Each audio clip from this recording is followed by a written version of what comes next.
Guess what, guys? Today is my first day of fieldwork for pediatrics. And the first day starts with I'm home. It is 9 o'clock and bright and shiny outside, and I'm on my computer.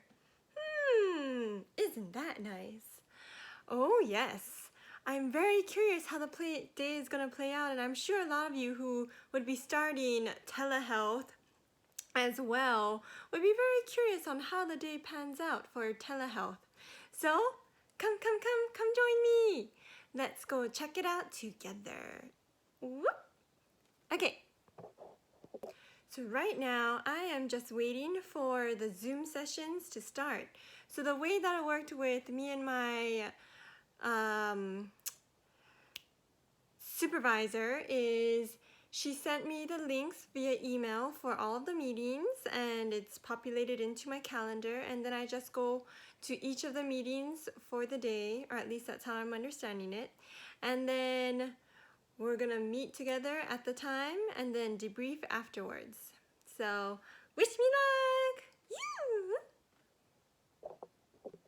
luck! Bye!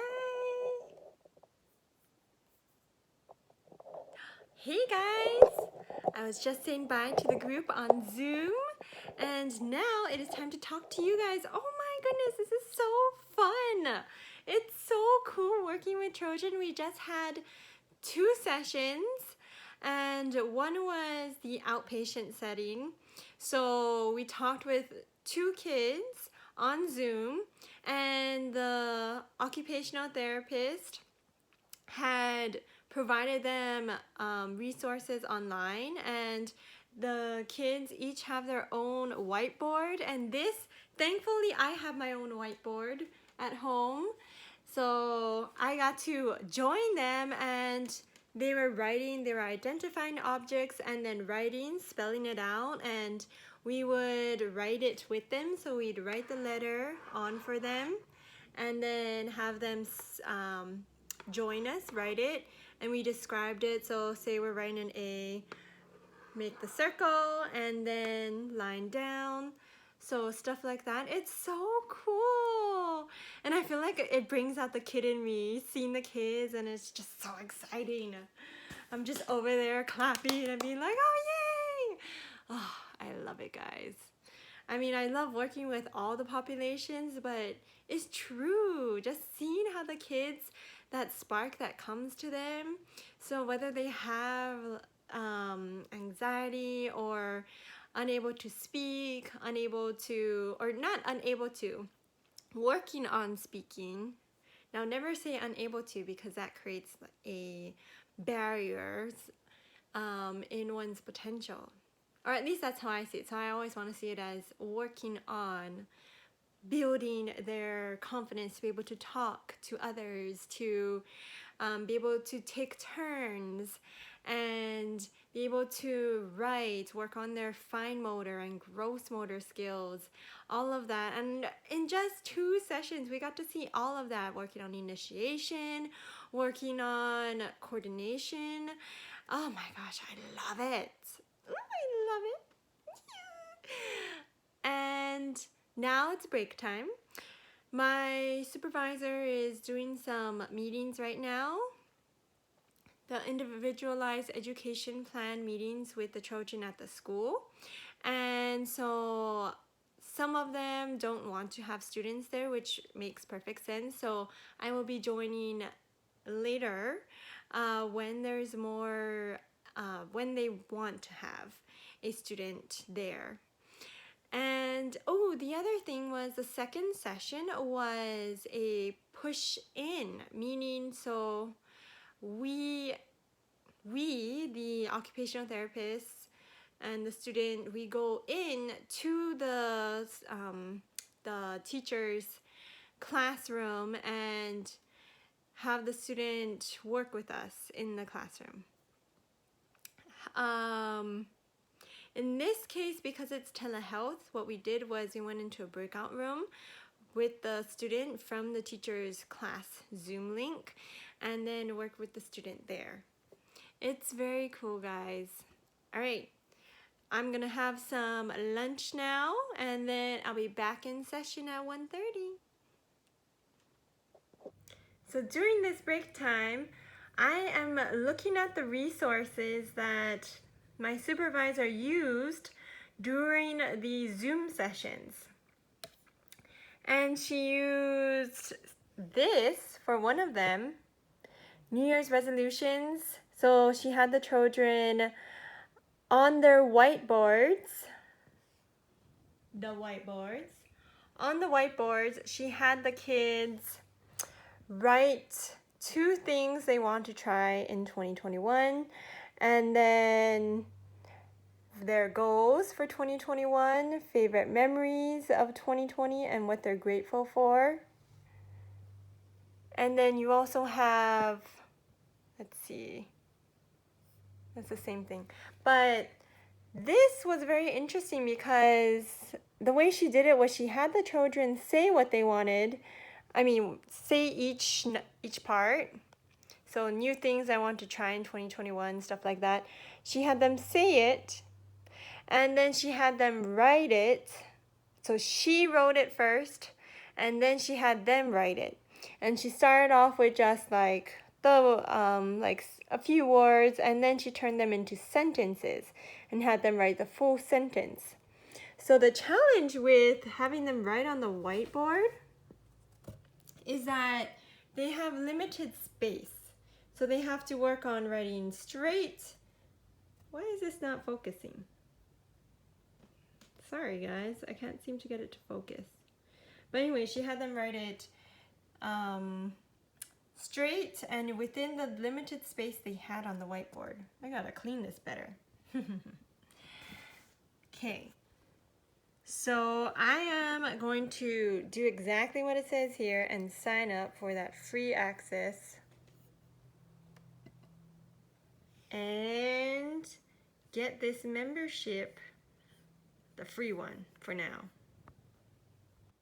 It's time to organize my notes. So during the session, I had taken notes and I had asked my supervisor, so make sure if you are going to take notes, ask your supervisor so they know what you're doing. You're not playing on your phone or playing on the computer or distracted. You are taking notes, if appropriate and if welcomed by your supervisor. So that's why you always want to check in if you can do certain things. And so here are questions that I generated as the sessions went on and then asked after the session. If you find it appropriate to answer in the session, you probably can, but I find it, for me, professionally, I feel, and for therapeutic use of self, I wouldn't want to interrupt the session with the client to ask these questions, so I save it to the end, unless it's very relevant to the session and something that I need to know at that moment. And then here's tips on what they did during the session and other tips that I had gained for kind of in general on what they work on during the session along with this. All of this is general stuff of what is worked on during the session. And this, going back to this is what they did during the session. Here you see the narrative soap notes, sort of soap notes, that I created on my own. So I took the initiative of just making my own progress notes for how each session went. I include the subjective, objective, and assessment part and the plan for next time, which this will be a plan. It's very big, but it's to show what goals we want to focus on for next time. Maybe I will throw in some more on continue working on, say, working on self-advocacy by being able to verbalize.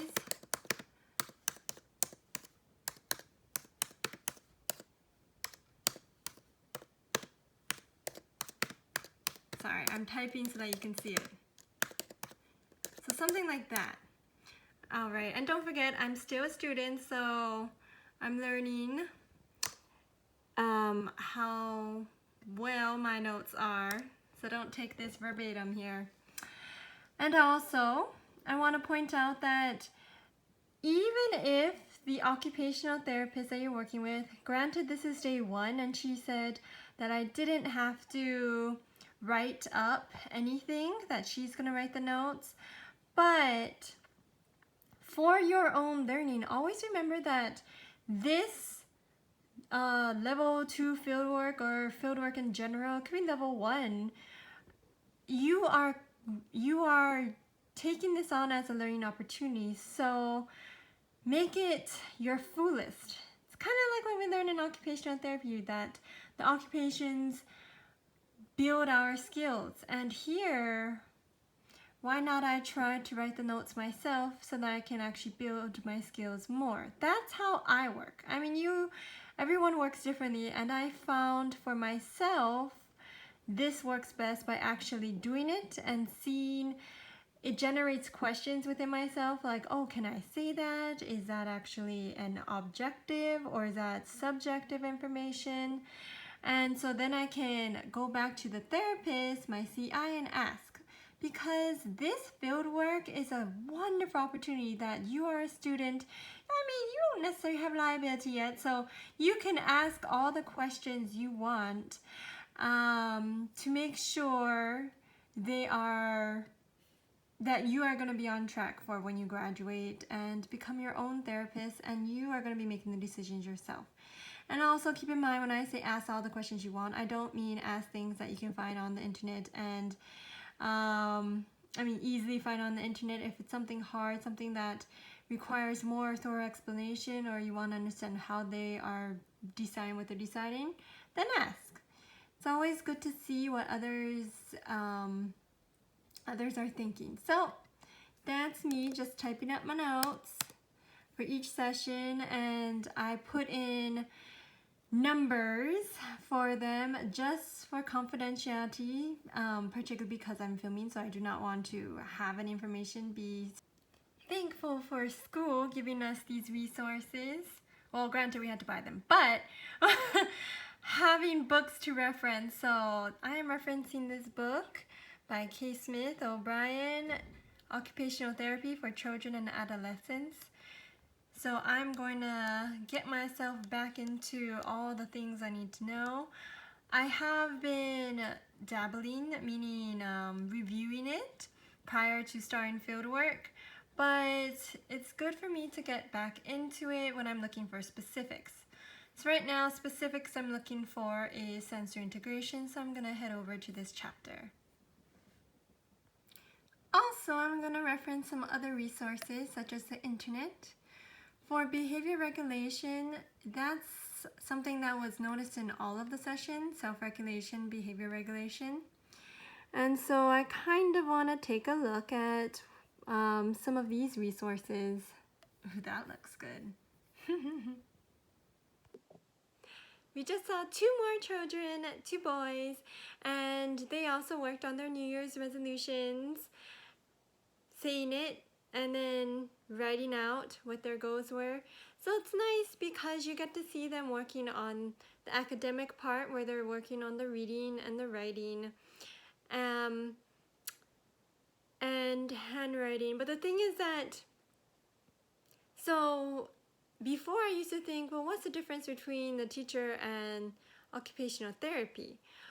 Well, occupational therapy is there for supplementing, for supporting what is taught in the classroom. So if the children are taught handwriting and need to be able to write responses to a question, be able to read the question, we would be able to help with that to provide that support for what they're learning in school. It is not that you take away from what they're learning in school and teach it to them. You're reinforcing what the teachers are teaching them. And you're working with the teachers as well to give that full, all-encompassing support, as well as with the speech therapist to make sure that they're getting what they need. And physical therapy if they're involved as well. Okay, so it's been an exciting day. It's been a really exciting day. Yeah! I had so much fun working with the kids and just seeing them light up as they're doing something or as they're talking about Christmas. All of them so far have loved Christmas. That's their favorite thing from 2020. Share in the comments below what your kids' favorite thing to do in the year is, and maybe you might even find, if you are not in occupational therapy, and see that, well, that's kind of cool. The OT resources that I showed earlier, the tools to grow, that's what occupational therapists use. And you as a parent, if it's free to you, which I mean, it's free, they have some free stuff, you could probably use that too, the free stuff, and have your child work on that. So there's a lot of things that we can do with our children on our own, and occupational therapy is an excellent addition to all this, and we can give some consultation, some coaching on how to better support your children at home and through that in every other aspect of their life. Alright, so please do, if you like this video, show the love and like this video. That would help so much. And subscribe. I need them subscribers, guys. Subscribe, subscribe. Thank you. Alright, talk to you later. Bye-bye.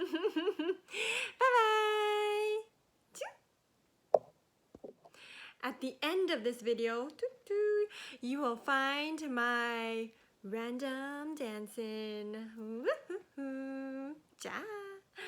Because during the break, on top of all the other stuff I was doing some random dancing. I mean, come on now, you can't not have time for random dancing. It is a must in order to keep that peppiness.